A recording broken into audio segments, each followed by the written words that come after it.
Today's topic is Color theory, psychology, your army, and you. Good evening, ladies and gentlemen, and welcome once again to WAYPN. I'm Cal. And I'm Sunny. Today's topic is The psychology behind color theory. And what it says about your army. First off, I want to say a few things about color theory. When it comes to color theory, some of this will be universal, whereas some of it will be cultural. An example of cultural would be the color pink. So in today's society, pink is seen more a feminine color and blue is seen more for a masculine color. Whereas in the past, it used to be reversed. Pink was seen as a color for boys. It was seen as the immature color of red, and red was the manly color, passionate, vibrant. Bold. Just because it's cultural doesn't mean it doesn't have an effect. In sports arenas, they've actually banned painting the visitors or the opposing team locker room pink because it's shown to give them poorer results on the field. And there are universal or cross-cultural themes such as brown and green represent nature. Right. However, context does matter. For example, brown and green in that particular camo theme of the army represents something very different to a sort of leaf green and a leaf motif. Right, so leaf green would be more like peaceful, zen, but camo green is more like I'm trying to blend in with the nature here. Well, it's the particular patterning, all of that sort of thing. Yes. But if somebody's covered in leaves and that sort of thing, it changes the context of it. Right, okay, that makes a lot of sense. Just like red, white, and blue means a lot of different things. For example, America's red, white, and blue. Yeah. So is Russia, and so is Pepsi. All of these things are very different. Yeah, a lot of countries do use like red, white, and blue in their flags as well. Exactly. Yeah. It's because it portrays strength and power, right? The white represents purity, the red represents passion, and the blue represents strength. Right. So we've talked a little bit about the cultural, historical side of things, but we haven't quite fully gotten into how the colors make you feel. And we just wanted that intro so that we could explain that this may change depending on your cultural context. Yes, correct. So let's start off with yellow, one of the hardest to paint colors out there.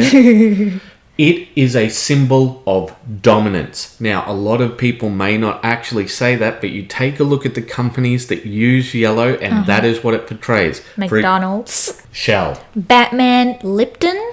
Lipton. Can you think of a more dominant brand when it comes to tea than Lipton? Yeah, it's like, you think tea, you think Lipton. So when we take this into a Warhammer context, take a look at the armies that use it. For example, the Orcs in Warhammer Age of Sigmar, they have a predominant yellow theme, at least the major clan does. Right. And then the other big one is the Imperial Fist. I thought you were going to say Imperial Fists first, but yeah, it makes sense why they are yellow. Yes, they're strong, they're dominant, they're immovable. Yeah, okay. Next up we have blue, which has a strong theme of reliability. You take a look at many of the major communication brands and you see that a lot of them are blue. Facebook?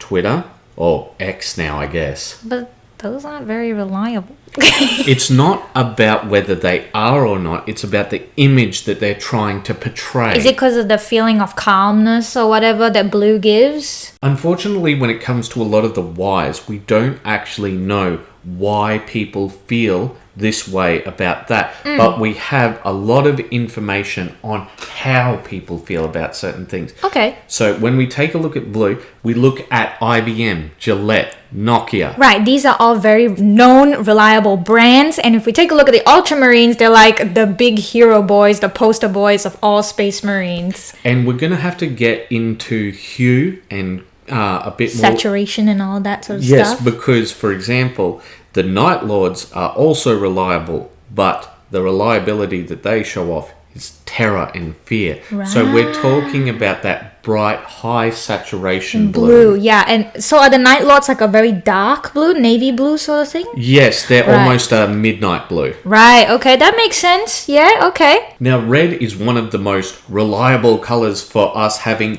a universal theory behind it, and it's passion, it's power, boldness. Yes, and vigor, violence. or violence. Yeah, definitely. And we think the reason behind that is simple. It's the color of your blood.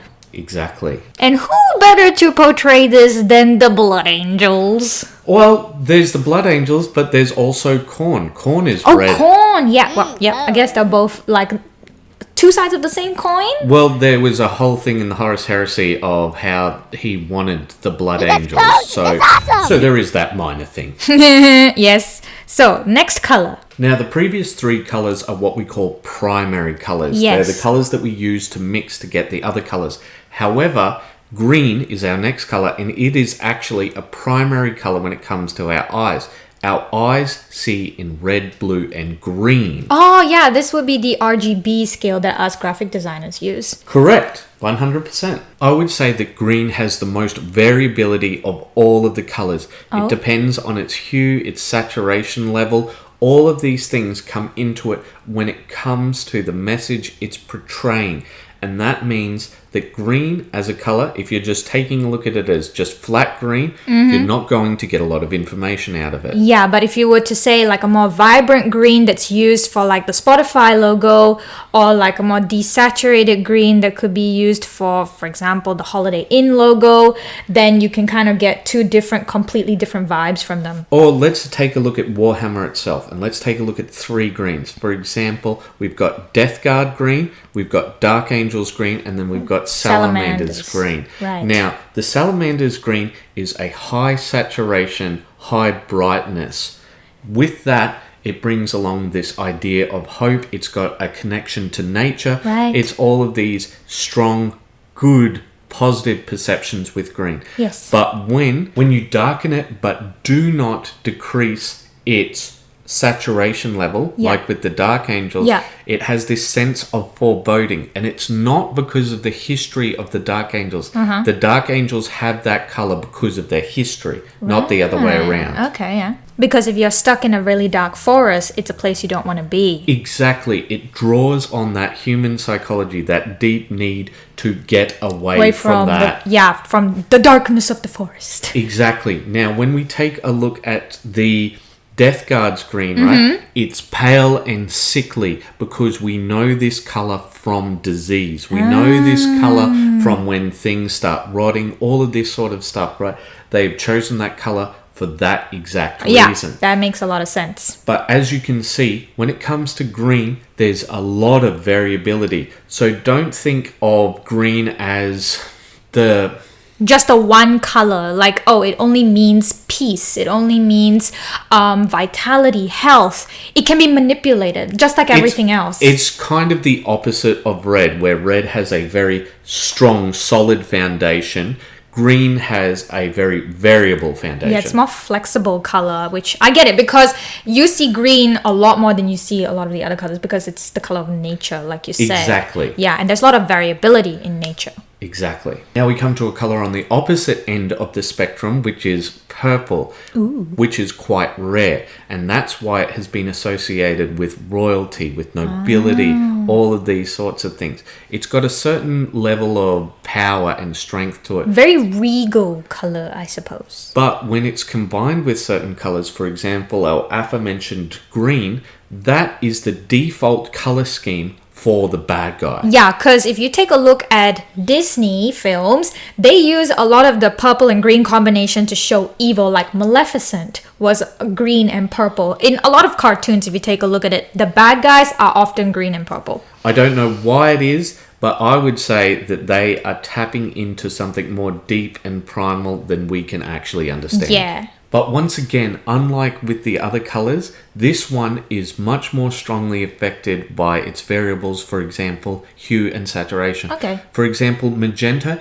isn't even considered the same as purple. It's a very friendly colour. But when you darken it, it goes back to purple and those purple meanings.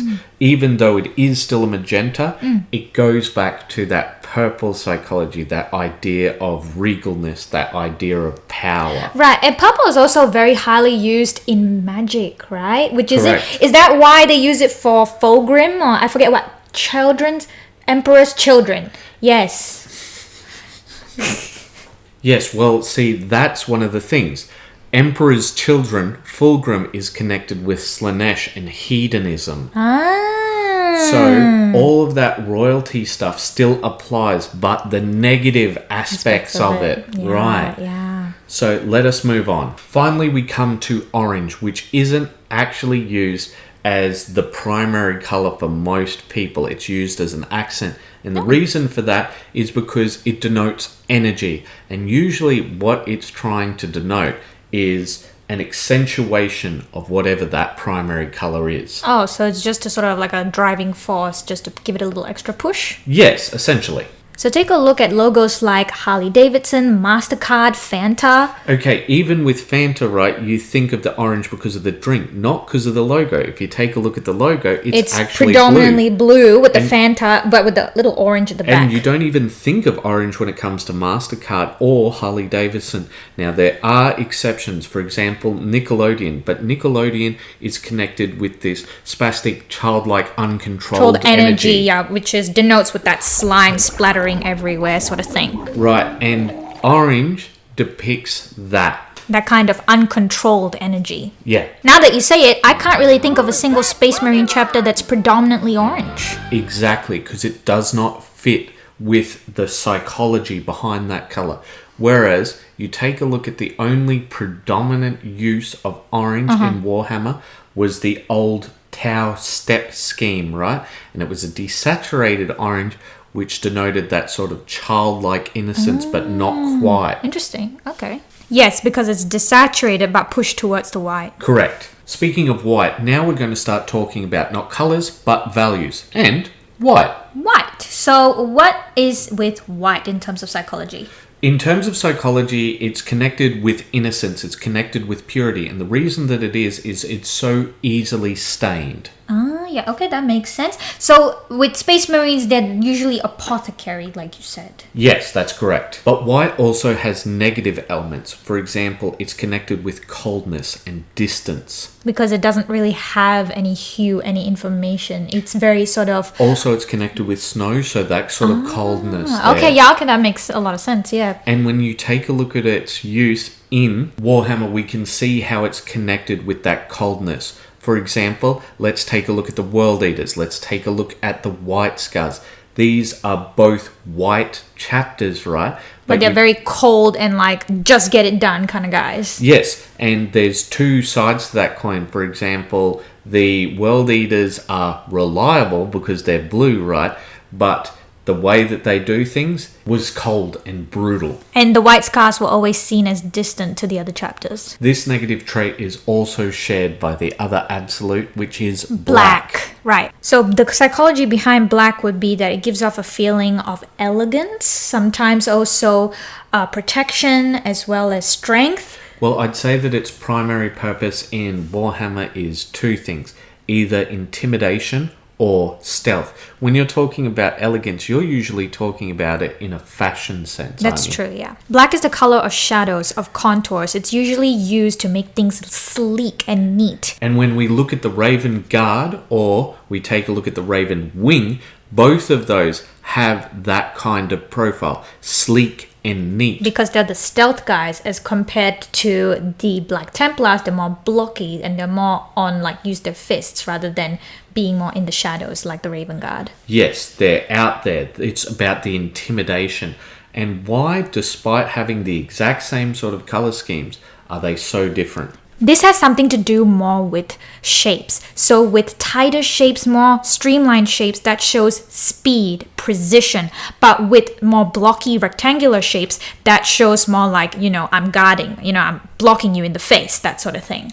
And I think that's why both of those sleek chapters are known for the beaky helmet. Yeah, I do see some of them have that beaky helmet, but I don't really know what it's about. Whereas the Black Templars are known for having those very sort of flat-faced ones. With the gate in the mouth. Yes. Okay. With rectangular shapes, it's like a wall. It's there to block you. Becomes so big that it's intimidating. Exactly. It's an accentuation of that absolute. And the idea of black used to intimidate with that shape profile gives that idea of intimidation. Right. The final value that we're going to talk about is gray.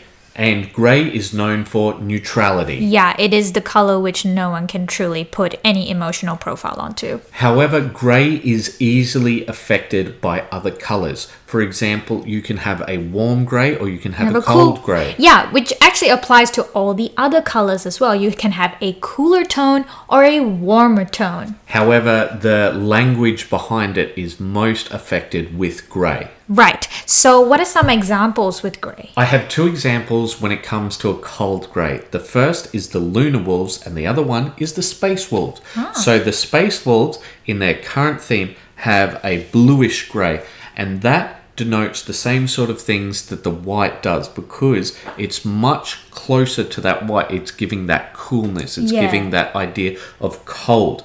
Whereas with the lunar wolves, it's a completely neutral white grey. And what is the psychology of the lunar wolves? The psychology of the lunar wolves is, well, they're kind of psychopaths, but the idea is that they were the template that the other space marines came off. Oh, okay, that makes a lot of sense. You wouldn't want to put any sort of identity on something that's the template.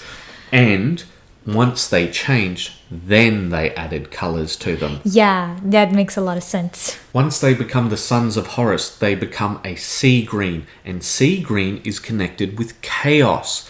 Is it? I would think it's more like tranquility. No. Because for thousands and thousands of years, the sea has always been the source of chaos. Yes, it is a chaotic movement of waves crashing into each other. It's dangerous. And it's always meant death for humans for so many years. Okay, that makes sense. So what we've gone through here is just a general scope of things. If you guys like this topic and want us to go more in depth with hues, color pairings, that sort of thing, let us know, because Cal's an artist. I'm also a graphic artist. We know a thing or two about this sort of stuff. Yeah, and I studied psychology, and marketing has a lot of information in this, and that's one of the big things behind psychology. So it's a very broad topic. So if you guys like this, tell us, because that's the only way we know what you like, so that we can create more content that is in line with your favorites. Yes, and if we get more views. But we're going to wrap up here, and we're going to say, keep those brushes wet. Bye-bye. Bye-bye.